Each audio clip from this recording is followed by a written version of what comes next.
찬송가 93장을 부르시겠습니다. 93장입니다. 예수는 나의 힘이요 내 생명 되시니 구주 예수 떠나 살면 죄중에 빠지리.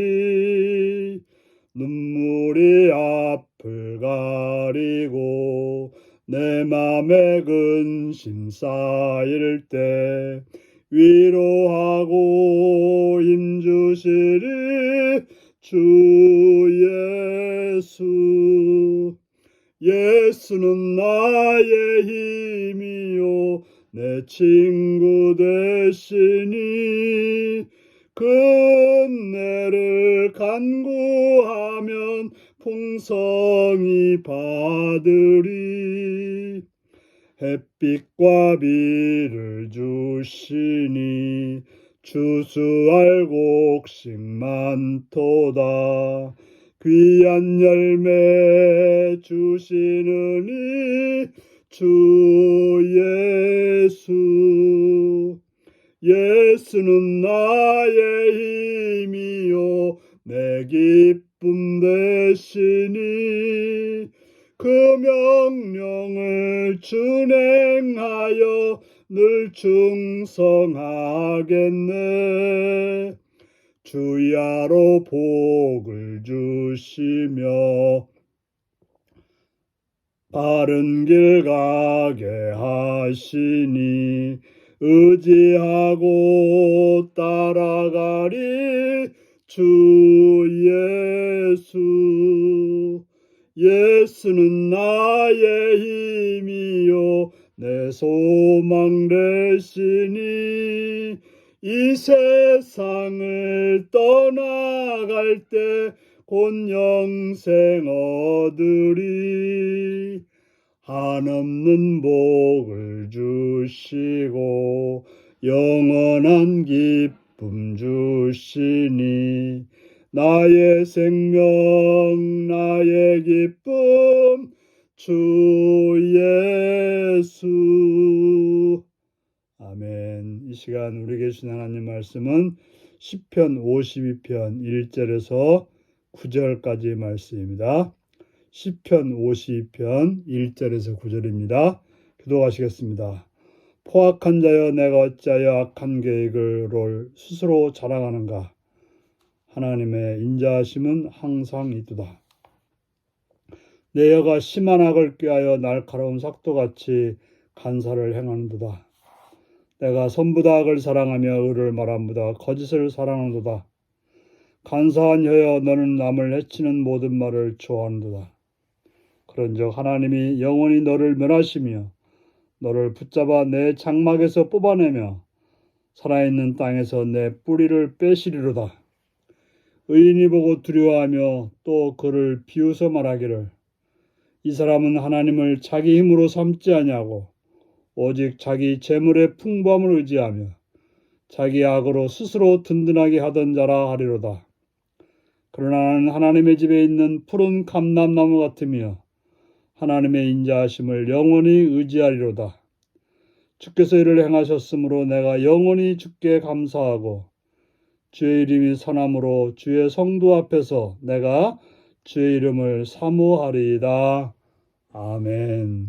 오늘은 간사한 혀에 임하는 영원한 심판이라는 제목으로 말씀을 나누겠습니다. 표제에 보듯이 에돔인 도액이 사울에게 이르러 다윗이 아히멜렉의 집에 왔다고 그에게 말하던 때라고 말하고 있습니다. 이것은 그 사울의 목자장이었던 도액에 관한 이야기를 하고 있습니다. 도액은 그가 왕이 주는 상금 때문에 그 다윗이 아히멜렉 데스상의 집 바로 성소가 있는 곳에 왔었다는 말을 사울에게 이름으로 인해서 그 제사장들이 85명이나 죽는 그런 처참한 일을 일으키게 했던 장본인이 바로 도액입니다. 그래서 그를 향해서 포악한 자여, 내가 어찌 악한 계획을 스스로 자랑하는가. 이 도액은 악한 계획을 스스로 자랑했다고 말합니다. 그는 누가 제사장을 죽여야 되냐고 했을 때, 아무도 나서지 않을 때 그는 자기가 가서 죽이겠다고 해서 바로 그 악한 계획을 실행했던 자가 바로 도액이었던 것입니다.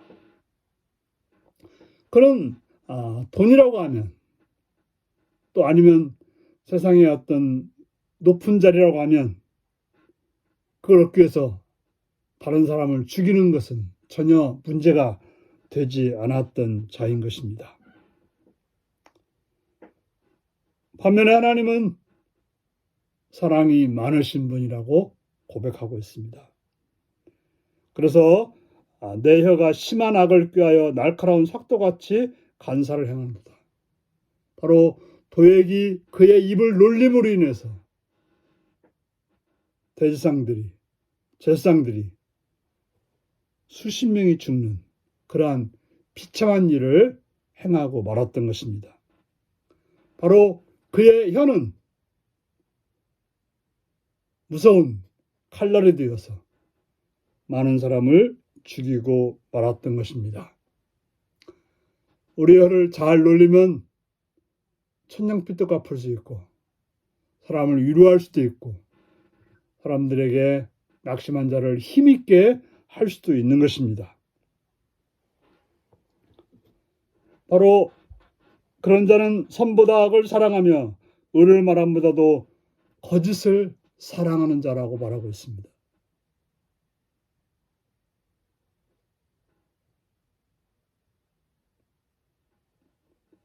그래서 그를 가리켜서 간사한 혀여 남을 해치는 모든 말을 좋아한도다.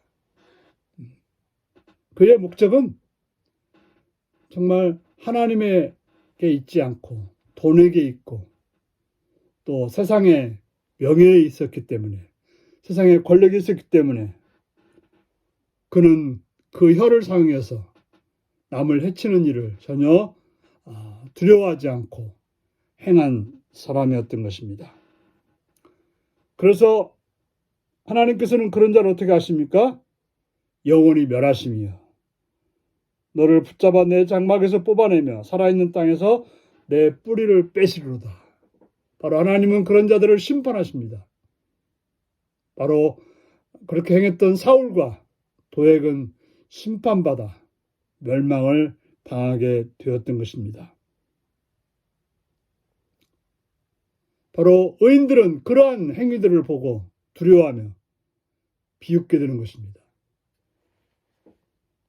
바로 자기의 힘을 의지해서 결국에는 그것 때문에 멸망을 당하는 어리석은 자들을 보고 하나님의 그 엄유하심을 두려워하고 또 그들의 행동을 비웃게 되는 것입니다. 그들의 특징은 뭡니까? 하나님을 자기 힘으로 삼지 않고 오직 자기 재물의 풍부함을 의지했던, 또 자기의 악으로 자기를 든든하게 하던 자라고 말하고 있습니다. 그들은 하나님께 도움받아서 뭔가를 살아가려고 하는 자가 아니라 자기의 악으로, 자기의 술수로, 자기의 지혜로 뭔가를 힘을 얻어서 뭔가를 힘있게 행하려고 하는 그런 자들이라고 말하고 있습니다. 그럼 우리는 누구입니까? 우리는 하나님의 집에 있는 푸른 감람나무 같은 존재입니다. 바로 하나님 주시는 그 말씀으로, 하나님 주시는 힘으로, 하나님 주시는 그 능력으로 살아가는 자가 바로 우리라고 하는 것입니다. 그래서 하나님의 인자하심을 영원히 의지하는 그러한 삶이 우리여야 되는 것입니다. 우리는 어떤 힘이나 세상에서 주는 어떤 것이 아니라 하나님이 주시는 하나님의 그 인자하심을 따라서 행하는 그런 삶이 되어야 할 것입니다. 바로 우리는 주께서 행하시는 일을 바라보고 그 주님께서 행하심을 통해서 감사하고 그 주님의 행하심을 사모하고 주님의 행하심을 찬양하는 그러한 삶을 살아가는 것이 우리라는 사실을 기억하고 그러한 삶으로 오늘도 승리하시는 여러분들이 되시기를 바랍니다. 기도하시겠습니다. 자비로우신 아버지께 감사와 찬양과 영광을 돌립니다. 오늘도 사랑해 주셔서 주의 말씀을 듣습니다. 주여 우리들로 하여금 물질을 의지해서 그 물질을 얻기 위해서 거짓을 일삼는 물질을 얻기 위해서 악을 행하는 그런 어리석은 자가 아니라 오직 하나님이 주시는 힘으로 하나님 주시는 지혜로 하나님 주시는 능력으로 살아가는 그런 하나님의 백성으로 오늘도 내일도 살게 하여 주시옵소서. 주를 바라옵고 예수님의 이름으로 기도드리옵나이다. 아멘. 하늘에 계신 우리 아버지, 아버지의 이름을 거룩하게 하시며 아버지의 나라가 오게 하시며 아버지의 뜻이 하늘에서와 같이 땅에서도 이루어지게 하소서. 오늘 우리에게 일용할 양식을 주시고 우리가 우리에게 잘못한 사람을 용서해 준 것 같이 우리 죄를 용서해 주시고 우리를 시험에 빠지지 않게 하시고 악에서 구하소서. 나라와 권능과 영광이 영원히 아버지의 것입니다. 아멘. 말씀 묵상입니다. 간사한 혀가 좋아하는 것은 무엇인가요? 은혜롭고 선한 언어 생활을 하기 위해 내가 훈련할 것은 무엇인가요? 간사한 혀로 남을 해치는 말을 한 악인은 결국 어떻게 되나요? 하나님이 내게 주신 힘을 어떻게 사용해야 푸른 감람나무 같은 삶이 될까요? 우리 이 말씀을 묵상하시며 주 안에서 푸른 감람나무 같이 오직 주님께로만 힘을 얻고 살아가는 복된 하루가 되시기 바랍니다. 샬롬.